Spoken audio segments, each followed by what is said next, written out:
geçmişten kalan aşka tarif yazdıran bir Alaturka hüzün, yüzün kıyma vuran anne karnı huzuru, çocukluğumun sesi senden bana şimdi zamanı sızdıran.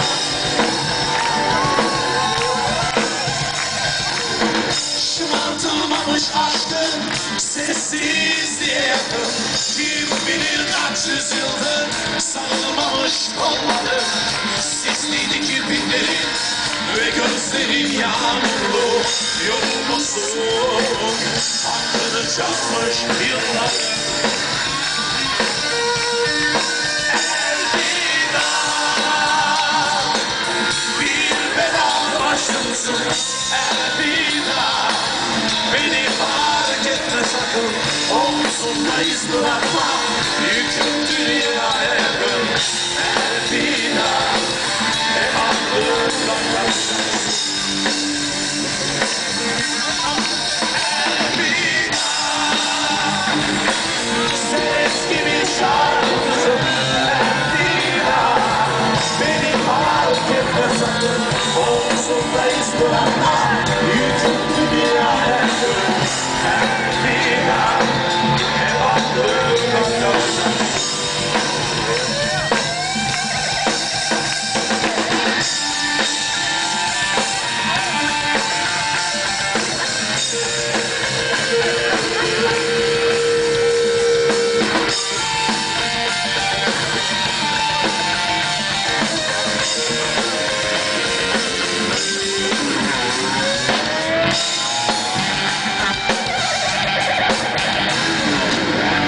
Şımartılmamış aşkın sessizliğe yakın, kim bilir kaç yüzyıldır sarılmamış kolların, sisliydi kirpiklerin ve gözlerin yağmurlu, yorulmuşsun aklını çalmış yılların.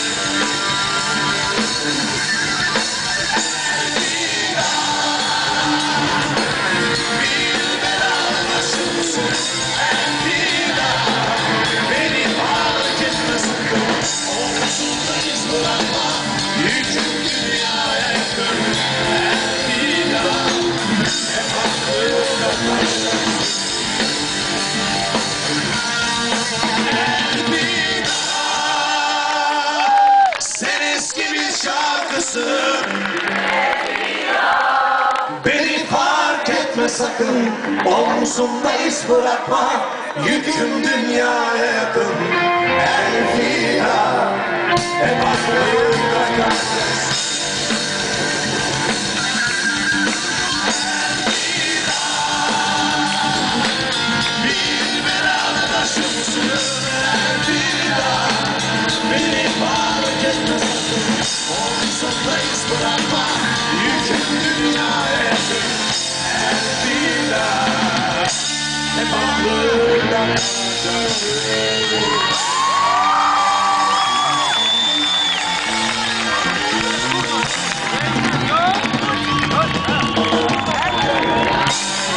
Hepinize iyi akşamlar. 8. değil artık 18. Dersim Festivali olsa bile kendime söz vermişim. Her Dersim Festivali'nde yanınızdayım. Her zaman. Anama babama beni niye Dersim'de doğurmadınız demek yerine Dersim Festivali'ne gelerek dengelemeye çalışıyorum. Ve şu an İstanbul'da çoluk çocuğun, küçücük çocukların üzerine şu saatte, şu dakikalarda gaz atılırken her ne kadar da şu sahnede olmak istemesem de ama burada beni bekleyen dinleyicilerime çok coşkulu, çok hareketli ya da eğlenceli şarkılar yerine en azından onların yanında olduğumuzu belirten şarkılar söylesek sizi mutlu eder değil mi?